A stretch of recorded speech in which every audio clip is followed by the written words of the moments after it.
The ripple effects of the Israel conflicts in Gaza have drawn in other countries, and many believe the conflict has escalated.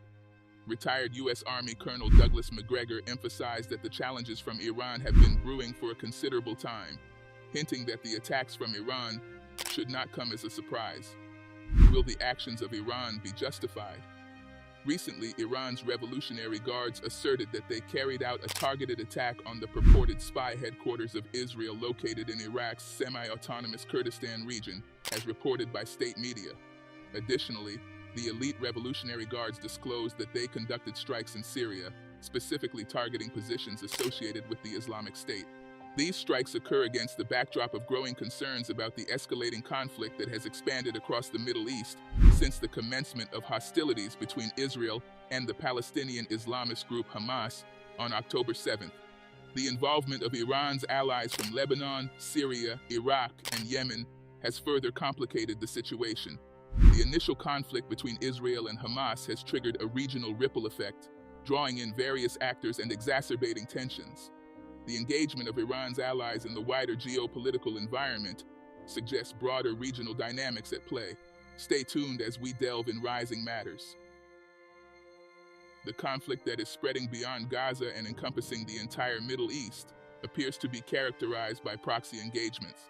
However, Iran has made a declarative statement to the global community, particularly directed at Israel, signaling its readiness to directly engage in the conflict if compelled to do so. The reported assaults occurred mere days following Tehran's seizure of an oil tanker entangled in a dispute over U.S. sanctions, showcasing its assertiveness in the vicinity of the Strait of Hormuz.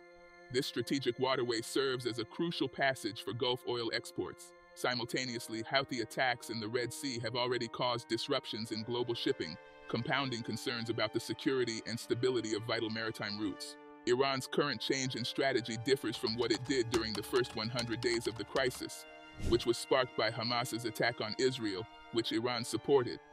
Iran appeared happy to leave the fighting to its axis of resistance supporters, including the Houthis in Yemen and Hezbollah in Lebanon during that time. Iran's message mostly comprised of cautions regarding the possibility of an escalation in tone.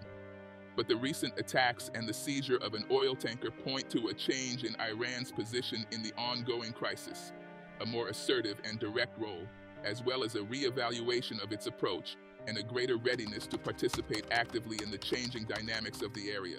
These interventions serve as a clear and decisive response to any notion that Iran's previous lack of overt action indicated a reluctance to engage in direct confrontations.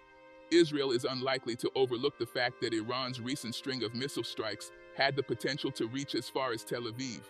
Moreover, the Islamic Revolutionary Guard Corps opted to use a longer-range weapon than strictly necessary to hit their intended target.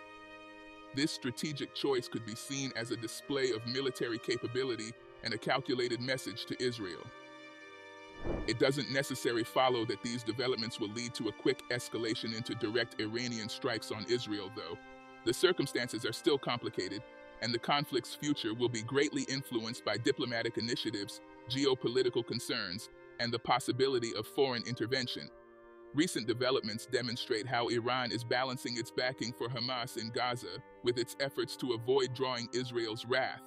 Iran must strike a careful balance between supporting its ally, Hamas, and preventing the crisis from getting out of control to the point where Israel would retaliate on Iranian soil. Iran is negotiating a position where it reacts forcefully to perceived threats while being cautious not to take any steps that would trigger a full-scale war with Israel. The Middle East tensions have also brought in a familiar player, the United States. In the expansive Middle East region, the conflict has predominantly manifested in reciprocal attacks involving Iran-backed militias facing off against the United States, Israel, and their allies. The dynamics have been characterized by a series of tit-for-tat engagements, with each side responding to the actions of the other. However, a notable shift has occurred in recent weeks with the direct involvement of both Iran and the United States. This direct intervention has raised significant concerns and heightened fears among observers that what was previously a proxy conflict between Iran and the U.S. could escalate into a direct and potentially more devastating confrontation. Up to this point, the United States and Iran have managed to steer clear of direct confrontation. Instead, the U.S. has carried out military strikes against Iranian-backed factions in various countries, including Yemen, Syria, and Iraq. In response, groups affiliated with Iran have targeted American personnel in Iraq and Syria. Tehran, in turn, has conducted operations against what it claims to be anti-Iran groups in Iraq, Syria, and Pakistan. The Islamic Republic, driven by a long-standing opposition to the presence of U.S. forces in what it perceives as its own sphere of influence, has strategically invested considerable efforts over the past few decades.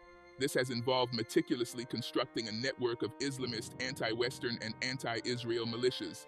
Tehran has taken a hands-on approach, providing extensive training, financial support, and military armaments to these groups.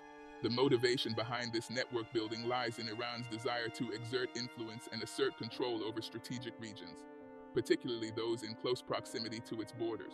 By nurturing and supporting these militias, Iran aims to shape regional dynamics in alignment with its own geopolitical interests.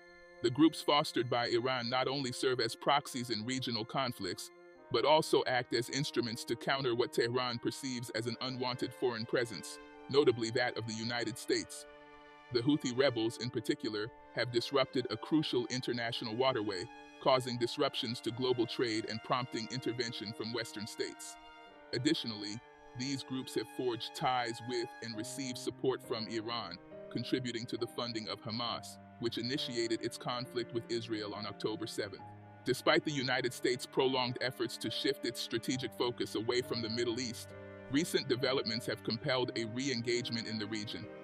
The U.S. had been actively pursuing a policy of reducing its military presence in the Middle East for several years, but the changing dynamics, characterized by heightened tensions, wars in the area, and the growing assertiveness of Iran and its allies, have pulled the United States back into the complicated geopolitical picture. Before the outbreak of recent conflicts, the United States maintained a substantial military footprint in the region, with over 30,000 troops stationed in various countries. Since the onset of the conflict, the United States has taken substantial measures to bolster its military presence in the region. In response to the escalating situation, Washington has deployed approximately 1,200 additional U.S. service members. This augmentation is complemented by the strategic positioning of thousands more aboard Navy carrier strike groups and a Marine Expeditionary Unit comprising roughly 2,000 personnel. Despite the role of the U.S., another nation that seems to show support for Iran is Turkey.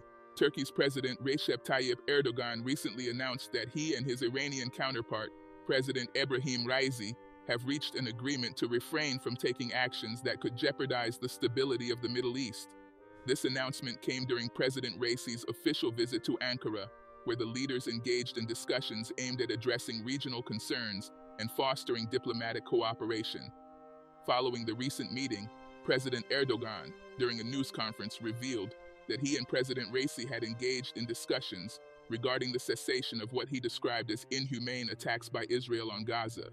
The leaders emphasized the pressing need for a fair and enduring peace in the region, signaling a shared concern for the well-being of those affected by the ongoing conflict.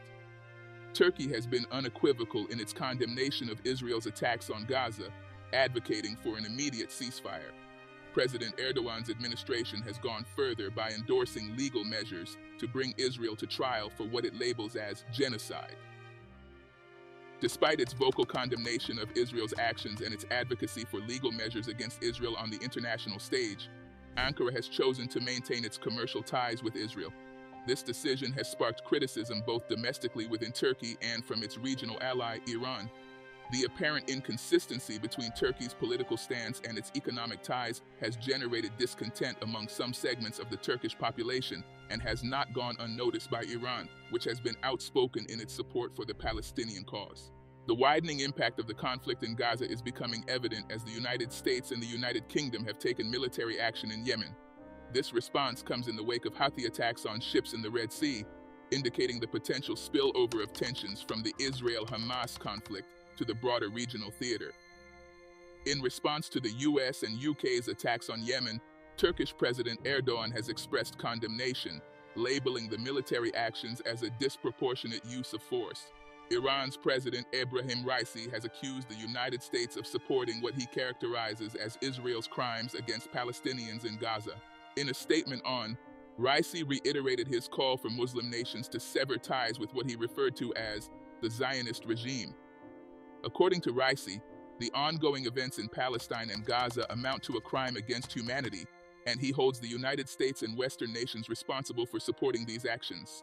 His strong condemnation aligns with Iran's long-standing position of opposing Israel's policies and actions in the region. Emphasizing the importance of peace in the Middle East is a paramount concern.